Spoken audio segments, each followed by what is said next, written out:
Let's count nouns, an introduction to countable and uncountable nouns. Hello everyone. Welcome to our English Grammar Fundamentals series. Today, we'll be exploring a fundamental concept in English grammar, countable and uncountable nouns. Don't worry if you're unsure what they are. That's exactly what we're here to learn. To understand countable and uncountable nouns, we first need to recap what a noun is. A noun is a word that represents a person, place, thing, or idea.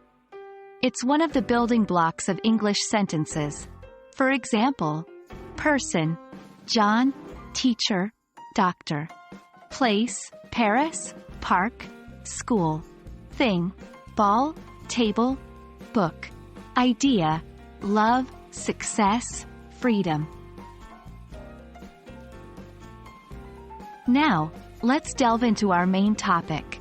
First, countable nouns. As the name implies, these are nouns that we can count. They have a singular and a plural form. When we count them, we can say 1, 2, 3, and so on. For example, 1 cat, 2 cats. 1 apple, 3 apples. 1 book, 4 books. With countable nouns, we can use numbers and the articles a or n in front of them.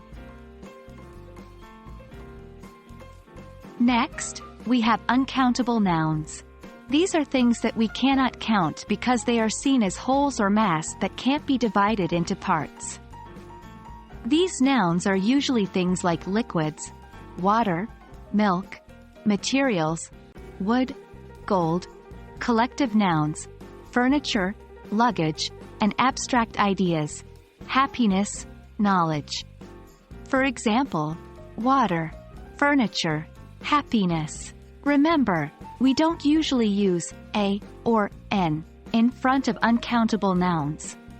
And they don't have a plural form.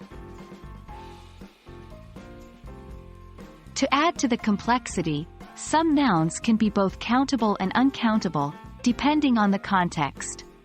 These words can refer to one specific thing, countable, or a general idea, uncountable. For example, I'd like a coffee, countable. I'd like some coffee, uncountable. In the first sentence, coffee refers to a cup of coffee, whereas in the second sentence, coffee refers to the drink in general.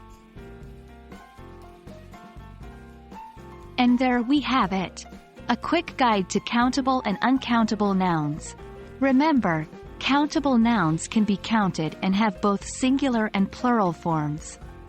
Uncountable nouns cannot be counted, don't have a plural form, and we usually can't use a or n before them. Some nouns can be both, depending on the context. We hope this video helps clarify the concept of countable and uncountable nouns for you.